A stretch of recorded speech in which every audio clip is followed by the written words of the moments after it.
After leaving the military at the age of 23, I felt lost and confused. I didn't know what I wanted to do with my life, though I knew I never wanted to end up in a cubicle prison, typing away at a computer day after day. I scoured the job postings, looking for something exciting. I thought of maybe being a police officer, as I had experience in the MP while I was in the Army. Then I saw the posting for the FBI. After that, my life would change forever. After a few years working there, I had been invited to join the elite homicide unit, tasked with tracking down the worst of the worst across the entire country.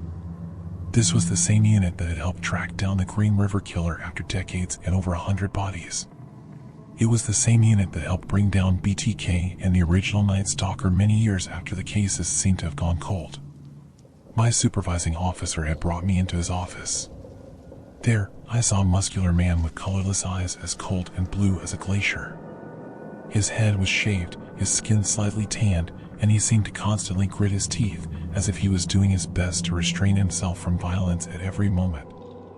"This man will help train you on the job now that you've finished your training," my supervisor said as he sat behind his desk. My supervisor's face reminded me of a hawk's, all angles and lines with a straight, prominent nose like a giant beak in the center. "His name's Agent Stone. Don't worry, you're in good hands." I sat in the passenger seat of the unmarked black sedan as Agent Stone drove us out of there, briefing me on the case. "We're dealing with one sick bastard here," he said as he drove through the small downtown area of the village, past a local pizza shop, a liquor store, and a pathetic gas station. With a few random houses scattered around them, that was the entirety of Scarville's downtown. They call him the Moonlight Ripper, because he only kills when the moon is shining. If it is cloudy or rainy or a new moon, he won't come out.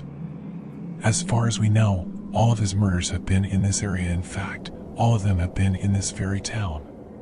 The town of Scarville. Maybe we're dealing with a werewolf? I said jokingly, but Agent Stone's face remained grim. He turned the car down a side street filled with thick woods on both sides of us. "Maybe," he responded noncommittally.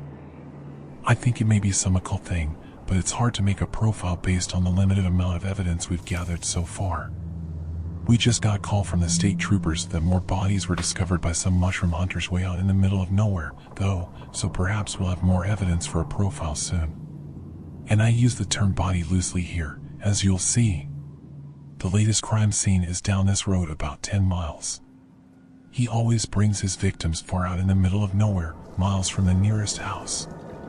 We think that he wants to hear his victims scream while they're tortured to death. None of them had any signs of having duct tape or gags placed over their mouths, and a couple of victims even showed signs of tearing in their vocal cords from screaming for so long, if you believe our coroner. But that's far from the worst of it.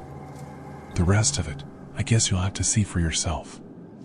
Agent Stone parked the sedan on the side of the road as the light faded and the sun spilled its rusty blood over the hills. An empty police car from the Scarville Sheriff's Department was already parked on the side of the road, its lights turned off. I pulled out my flashlight, shining it all around to get a better sense of the place. Scarville was a town with seemingly endless woods and dirt roads that wound their way like snakes through the rolling hills. There was a small, curving dirt trail that led through thick boughs of evergreens near the police car. The trail was so inconspicuous and overgrown with weeds that anyone driving past who didn't know it was there would almost certainly miss it. The pathway curved into the dark forest and disappeared from view. It had a sinister feeling to it, and the fact that this would have been the pathway traveled by the victims before their torture and murder added another layer of horror to this place. Agent Stone went first, his heavy body trampling through the overgrown path with a swishing of leaves and a snapping of branches. I followed close behind, keeping my head on a swivel as I constantly looked around. I had the sensation of being watched, the feeling of many glittering eyes peeking out from the forest. "Hello?" Agent Stone called out towards the crime scene. "This is the FBI. We're here for the investigation." His voice echoed back eerily in the dying light, but we heard no response. The night had fully descended on the world like a blanket of shadows by the time we reached the end of the winding path.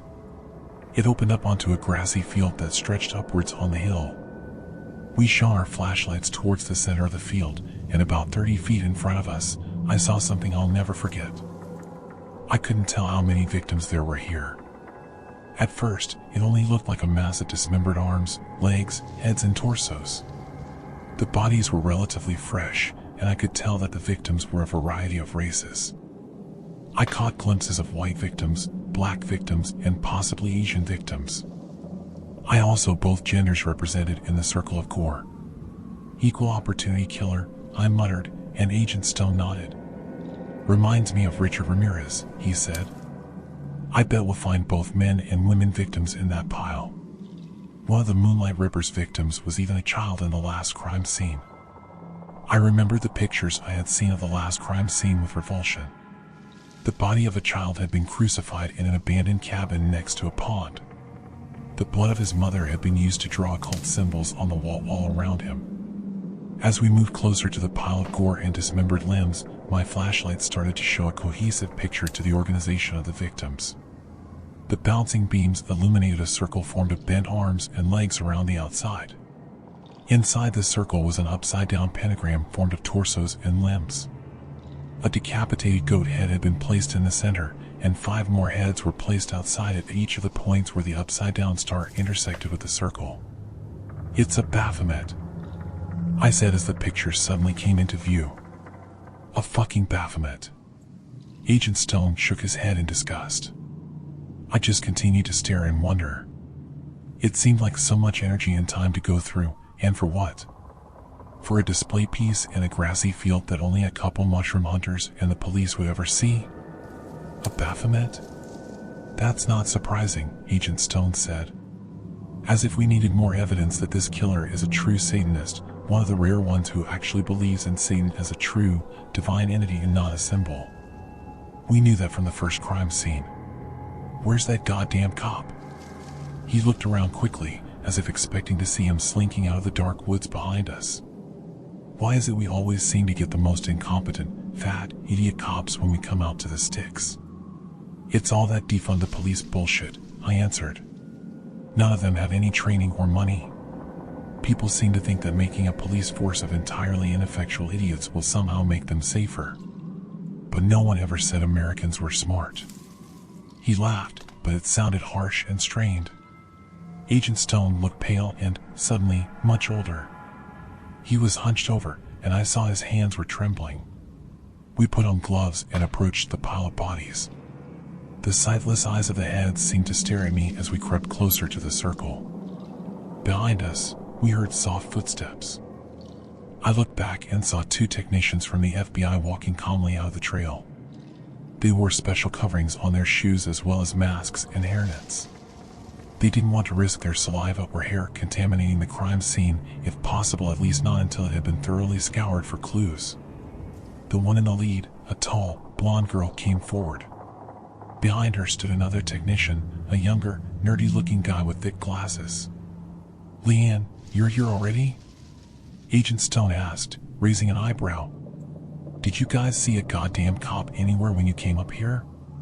"There's a police car out there, but he wasn't in it. He wasn't here securing the crime scene either." The nerdy guy shrugged. Leanne shook her head. "I haven't seen anyone besides you two," Leanne said, her voice sounding distant and muffled through the mask she wore. The 2 technicians moved up to the crime scene and began gathering evidence.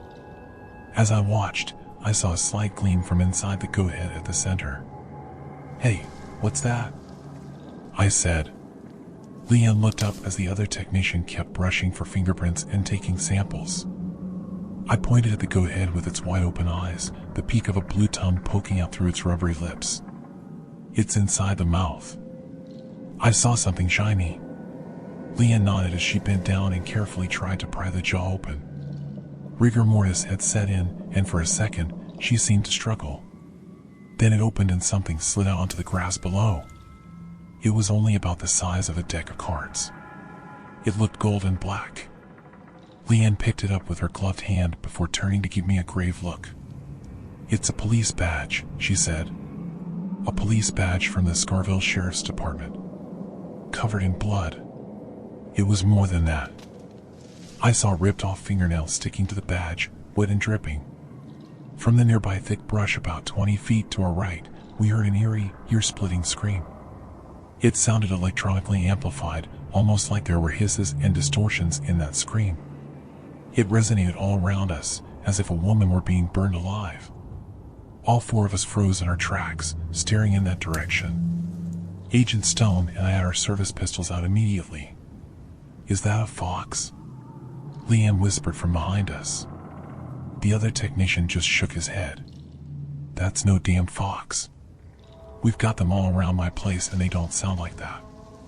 "They're not that loud either," he said. "It sounds like a banshee." "Fuck it," Agent Stone said, glancing over at me and motioning forward with his head. "Let's go check it out." Slowly, we made our way towards the perimeter of the field. The field itself was rectangular. From the way we had come, we could see the grass disappearing into the distance, but it was only 60 or 70 feet wide. Agent Stone pushed brush aside as he shone his flashlight. We trampled into the dark forest, though it was difficult going.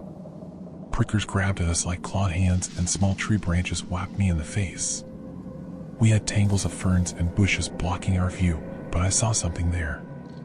It almost looked like a giant, toothless mouth in the midst of all this green life.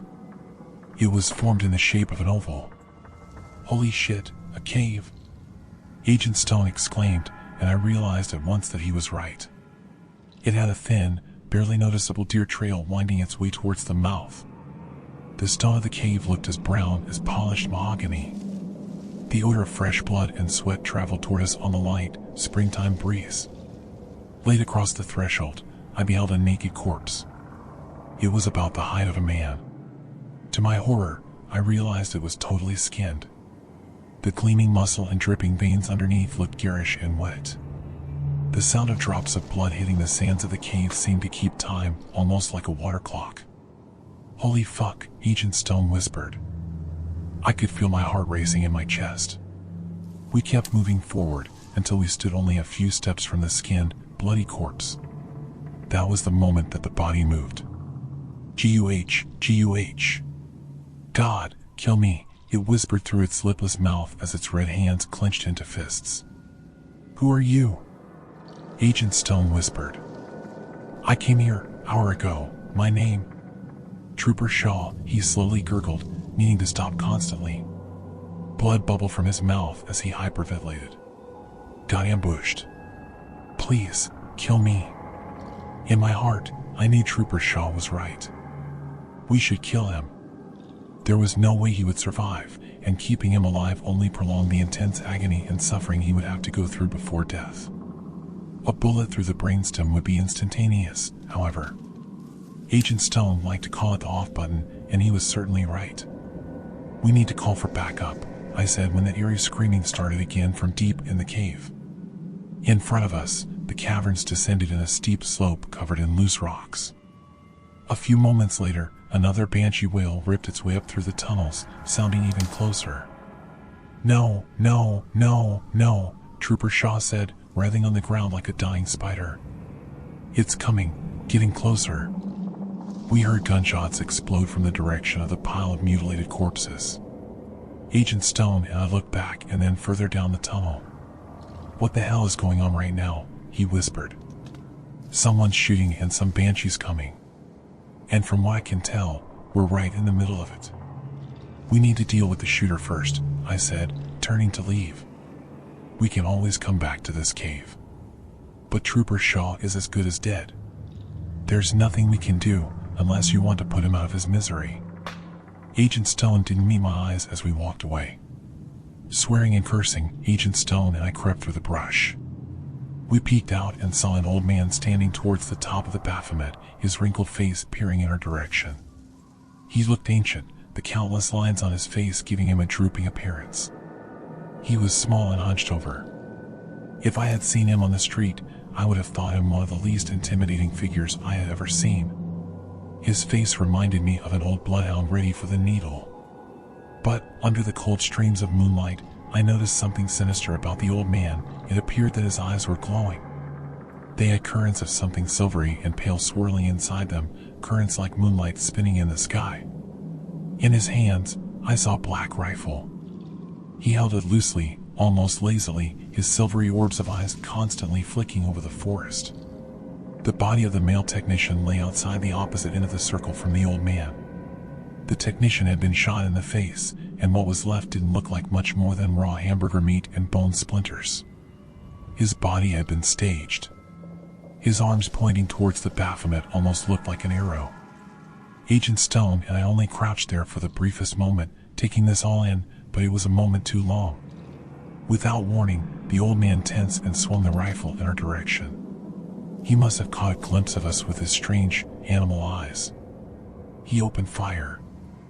I knew that the soft body armor the FBI gave us for typical field work would do nothing to stop a high-caliber rifle round. The cacophony of the gunshots and the flashes of light sent Agent Stone and I into action at once. We hit the ground. I felt countless prickers slicing into my body. After a few moments, the firing stopped. I felt something long and hairy with far too many legs crawl over my face. I gave a muffled cry of terror, instantly wiping at my forehead. A skittering, black centipede clung there. "Stay quiet," Agent Stone hissed, but it was too late. The gunfire started up again, and this time, the bullets were hitting much closer. We both tried to crawl away, staying as low as possible. All around us, branches exploded and pieces of bark splintered as high-caliber bullets ripped them apart like cotton candy. Bullets whined past our heads, smashing into the ground and sending up clouds of dirt. I took out my radio, praying. "This is Agent Harper and Agent Stone. We're in Scarville at the crime scene off of Asmodeus Road. We have an active shooter and need immediate backup. I repeat, shots fired, shots fired. Send immediate air support and extra units," I whispered. The gunshots had stopped again, pausing for a brief moment. Everything had gone deathly silent. Then my radio squawked. "Roger that. Help is on the way, agents. Hold tight and maintain your position," a soft, female voice said through the radio. Agent Stone and I winced as the noise rang out. I had lost my flashlight during the shooting, and Agent Stone had turned his off, so we couldn't see more than a few feet in front of our noses. But I heard light footsteps crunching through the brush nearby. The person on the radio couldn't do any more for us, so I put it away. A few moments later, the rifle shots started again. I repressed an urge to scream as waves of adrenaline shook my body. Agent Stone and I tried returning fire through the thick brush separating us from the old man, but I had no idea if I was even close to hitting him. The old man would immediately return fire, the rifle bullets smashing through the surrounding woods like a juggernaut. Agent Stone and I kept crawling in a parallel direction to the shooter, trying to change our positions constantly so as to keep the shooter guessing where we were. "Where's Leanne?" I hissed through gritted teeth. "Did you see her? Is she dead?" Agent Stone just shook his head. "I couldn't see much," he whispered. "I saw the body of the other guy, though. He's a goner for sure. Hopefully Liam ran away. Come out and surrender, right now, or I'll kill this bitch," the old man screamed in a harsh voice. I glanced through the nearest bush and saw him pointing the rifle at his feet. I could barely see her, but I caught a glimpse of blonde hair past the other dismembered bodies forming the Baphomet. Leanne didn't appear to be moving, though. I wondered if she was already dead. "Fuck that," Agent Stone whispered. "I'm not going out there. We need to take him out before he kills the hostage. Keep moving. Maybe we should try a pincer movement," I whispered back. One of us on each side shooting. Behind us, we heard a gurgling scream coming from the cave. Something huge and black with a body like a praying mantis came skittering out in a blur. It held the skin form of Trooper Shaw in its reptilian pincers.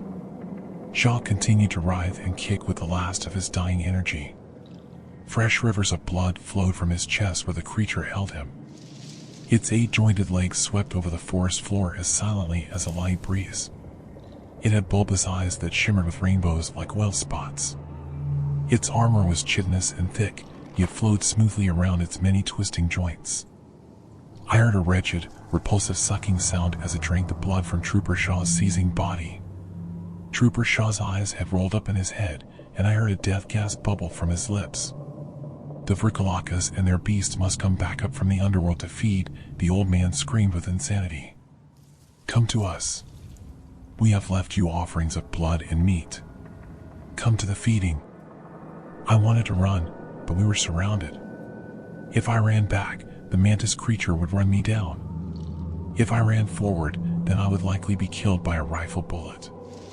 Agent Stone glanced over at me and shook his head. We stayed where we were, as still as statues, and we waited for what would happen next. The mantis creature shook its massive head, spraying Trooper Shaw's blood all over the trees and bushes. With a last sucking sound, it dropped the still corpse on the leaves. Its body looked like it had expanded slightly and turned from a deepest black like oblivion into a more reddish-black hue. The mantis creature's head angled to the side as it regarded the old man as if it were asking a question. It stared across the woods with its strange rainbow eyes. I heard it sniff the air with powerful lungs. It gave a shriek, the shrieking of a banshee, the screaming of a woman being burned alive. Hearing it so close sent goosebumps dancing all over my skin. Shivers ran down my back. The mantis creature ran forward towards the old man. I sat up and peeked around a bush, trying to get a shot while he was distracted. Agent Stone had the same idea. As the enormous mantis monster lowered its head towards the dismembered limbs, we opened fire. The old man fell with a grunt.